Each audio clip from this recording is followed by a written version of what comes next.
बलूचिस्तान की सरजमीन एक बार फिर दहशतगर्दी की लपेट में आई, लेकिन इस बार दुश्मन ने तरीका वारदात बदला। पटरियों के बजाय ट्रेन को टारगेट किया। बम से उड़ाने के लिए जिस मुसाफिर ट्रेन का इंतखाब किया गया वो एक आम मुसाफिर ट्रेन थी, जाफर एक्सप्रेस।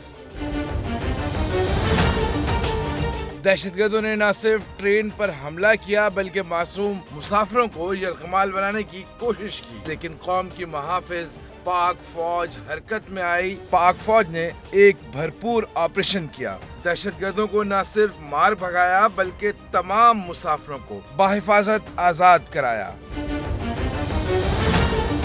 हमारी अफवाज ने साबित कर दिया कि चाहे दुश्मन पहाड़ से आए या पटरियों पर छुपकर वार करे, पाकिस्तान की सरजमीन महफूज है, क्योंकि यहाँ वो जवान मौजूद हैं जो अपने खून से वतन की हिफाजत करते हैं। शहाब सलमान, SNN कराची।